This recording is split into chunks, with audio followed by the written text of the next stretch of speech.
To quote Adam Epstein, author of The Perfect Corporate Board, great strategy starts in the Nom Gov Committee. I'm Chris Clark, and this is Board Vision. I'm joined today by Bonnie Gwynn of Heidrick & Struggles and Tom Bakewell of Thomas Bakewell Consulting. Bonnie, depending on what your definition of best is, why should the best director on the full board be the chair of the Nom Gov Committee? In my opinion, it is an incredibly critical role. You're talking about a director who really is helping guide the board in not just developing a great composition for the board that is strategic and focused and has great talent, but also a director who understands the culture of the company and the board that they're trying to build. And that says that you really need an outstanding director who understands that mix between composition and culture and can work closely with the board to get that right. Tom, I forgot to mention that you're a well-known author and you have great experience with directors and boards. I'm not going to ask you to disagree or agree with Bonnie, but what are your thoughts? Well, Bonnie is spot on in terms of composition and having the right team around the table. The other magic that you need in a terrific Nom Gov chair is somebody who can draw people out, somebody who can spot talent, somebody who can make sure everybody gets heard, somebody who really knows how to build the team. Coming from a baseball town where we have a pretty good manager and coach that wins a lot of World Series, we know the value of having a great person who can draw everybody out and get the team to work together. It's really getting the team to work together and using a lot of the tools that are available today. One of the trends and tools is evaluations of boards, much more thorough and in-depth evaluations, not just check the box or check the list, but in-depth individual evaluations of the boards to know what's really going on in the boardroom in and among each other. I want to talk to both of you about the interrelationship between different committees. The NAC just held a combined Audit and Risk Advisory Council. It's the first time we've ever done it, and it was invaluable for both sets of committee members.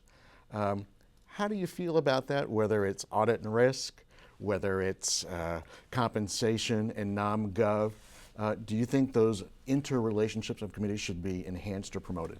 Generally speaking, transparent communication across all the committees of the board is essential. It's essential for a high-functioning board. And in particular where you have, for example, nominating compensation, that really there's a lot of interplay between the two committees and the issues they're addressing. And I think it's important to ensure that there's good, transparent lines of communications between those two committees, but frankly across the whole board. The magic ingredient is how people work together, and part of that, the key element, is how they communicate. The old approach to boards was everybody showed up and the day before the board meeting, went to the committees. A lot of times people went to every committee.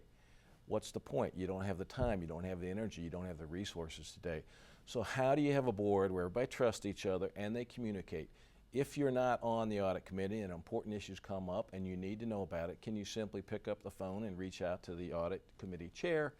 Or is there another process that's very helpful for you to get the information you need? For our viewing directors, give us one last piece of wisdom. Bonnie and then Tom.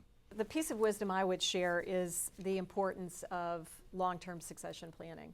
And we've talked about that several times, but I really think looking at board composition, board dynamics, not just this year, but over the next 4 or 5 years, for any board is really where it's at and very important. And what I would say my secret sauce is, it's not so much the particular talents, which everybody can look at a resume and see what somebody has. They're a CFO, they're a CEO, they're skilled in marketing. The real magic is what is their true personality? Are they a driver personality? Are they a curmudgeon? Are they, and sometimes boards needs curmudgeon. Please don't look at me when you say that. I understand, of course, I'm not picking a fight here. But is somebody a strategic thinker, or is their skill set not as a strategic thinker, but taking strategy and converting it into action?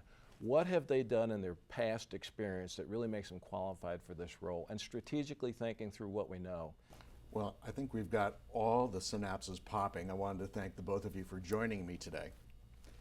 If you'd like to learn more, whether in terms of research, insights, or commentary, I encourage you to visit the NACD site or the Heidrick & Struggles site, or find Tom's book. All three resources are going to be great to keep the conversation going. I'm Chris Clark, and this is Board Vision.